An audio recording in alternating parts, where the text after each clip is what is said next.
The stories that make up Iowa's identity For me, Iowa means peace, tranquility, supporting each other. are your stories. His will and determination to live a full life. When I was at my lowest point in life, battling cancer, I cleared that driveway that you came up. And Local 5 is there to celebrate them with you. This is our family heritage. I look at that as kind of a unique legacy that we'll all leave. Watch more of your stories on Local 5 News.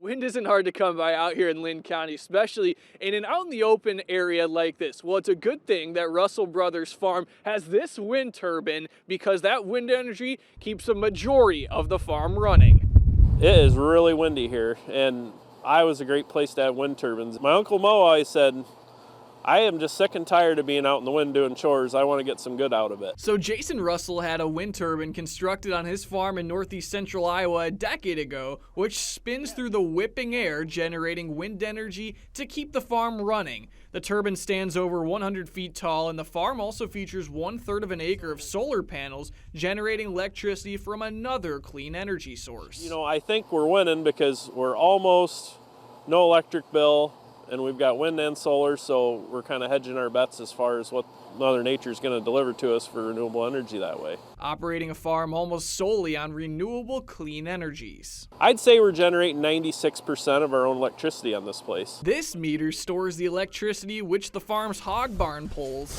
to house over 7,000 pigs. Yeah, a lot of noses. This facility would consume as much power as about 30 suburban homes. A farm that pulls a lot of electricity, but coming from environmentally sustainable sources. It's a farming practice earning Russell accolades. In Iowa, it'd be the Environmental Steward Award in 2012, and then they nominated us for the National Pork Producers A couple of the many awards. in 2013, and we won that as well. The wind turbine generates 3 times more power than the solar panels, even though it takes up less acreage at the ground level. 2 energy sources keeping farm operations spinning successfully and leaving a green footprint at the same time. In Linn County, Connor O'Neill, Local 5 News.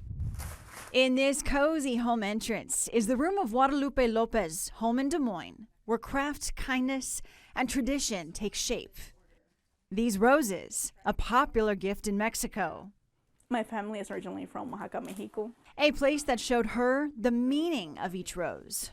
The flowers always meant like something like showing love or appreciation. Something that I remember is that my dad every year would give my mom flowers for Valentine's Day. Raised in Iowa, her business began in college at DMAC. A college friend showed her a bouquet on Snapchat, looking for someone who could design it. Yeah, just with him posting a Snapchat story and wanting a flower arrangement for his girlfriend. She got to work and designed the bouquet. He told me my mom loved it, my girlfriend loved it, and it made me feel very like, you know, maybe like I should like try more and more different type of style bouquets. Now, not even a year later, with the help of family, her budding business, Lupe's Flowers, is sharing the beauty of Mexican bouquets to everyone who receives them. I really want them to feel loved, and I try my best to make it look beautiful so that they know that they're appreciated and valued. She credits the successful launch of her startup to education. It was a much more easier process because of the knowledge I gained through taking classes and educating myself in it. And to the support of family, from storing flowers at her parents' home down the street. It wouldn't be possible, like, you know, like everything takes, like, from changing the flowers, water, from cutting the thorns, from getting the packet. To running the business. She's now working full-time and completing a master's. Her family, the backbone, joining her in spreading this Mexican tradition in Iowa.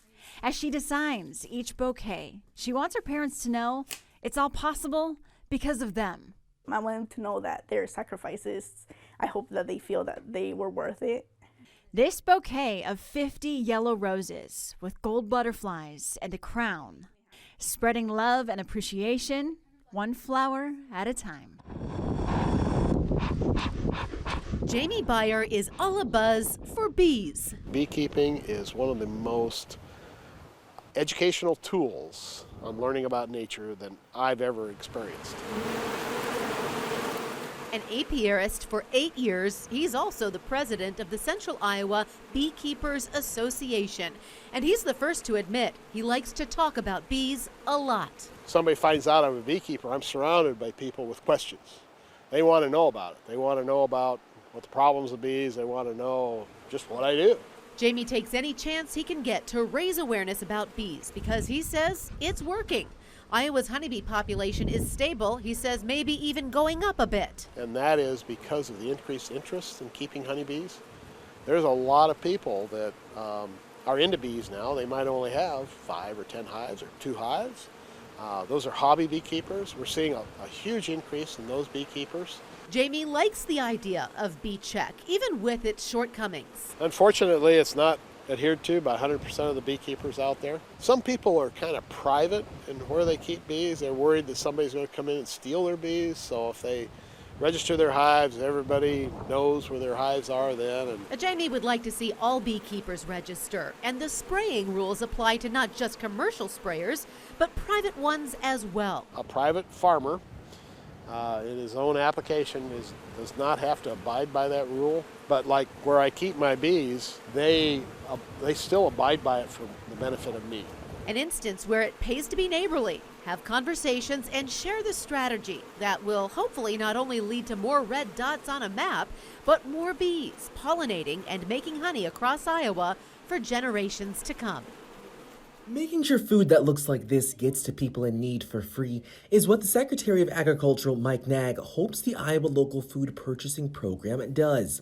It aims to make farm-to-table food not just accessible for those with money, but a reality for people living in underserved communities. We know that family budgets are stressed right now because of the high cost of fuel and groceries. And so this is in one part to help provide some food, some nutritious food for Iowa families. The program received nearly $3 million in funding from the USDA.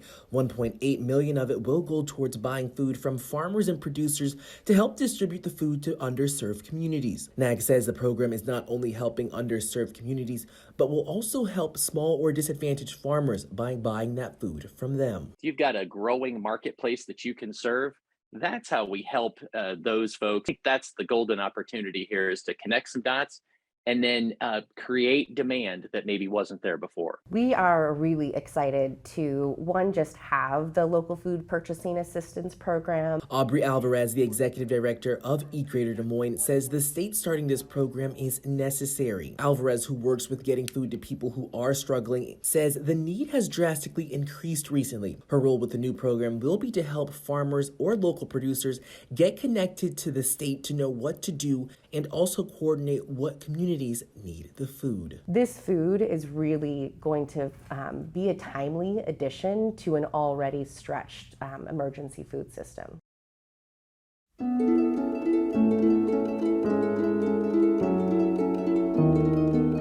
It's very much a family endeavor, one that started like many farms back in the early 1900s with a little bit of everything. Sunflowers we started roughly 5 years ago. My mom had been wanting to do sunflowers for years. Sister-in-law had a good grasp on some of the things that are becoming more and more popular in terms of fall visits and farming enterprises like us. And so we gave it a shot, and it was a huge hit.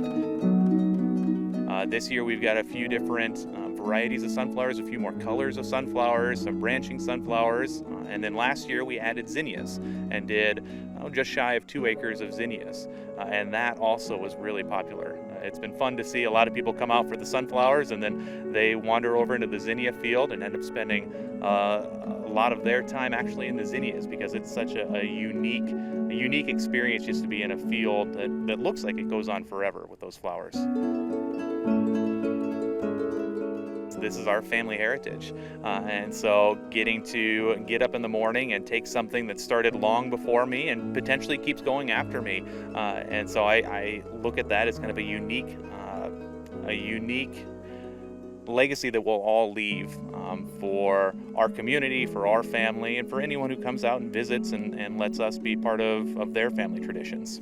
This aquaponics greenhouse we're in right now started as just an idea years ago for early morning harvest, but now They're growing crops like geraniums, strawberries, even rosemary, and it's all part of a bigger growing experiment.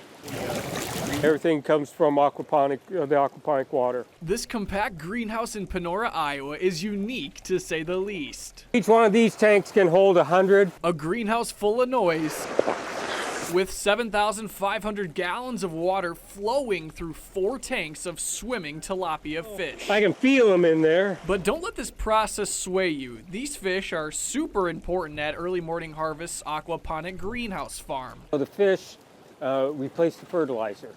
So the wastewater from the fish flows through the plants, providing nutrients for the plants to grow.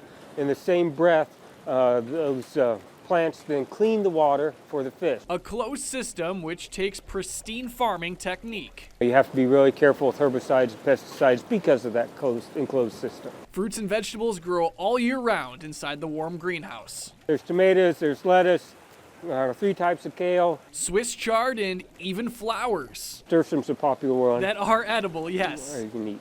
And once it's time to harvest, the farm provides their crops grown aquaponically to the Iowa Food Co-op in Des Moines and to places around Panora. We work with a couple of chefs. There's the Perry Hy-Vee also and the Earlham Hometown Market. No matter where the crops are going, the farm-to-table process in Iowa continues to evolve. In Panora.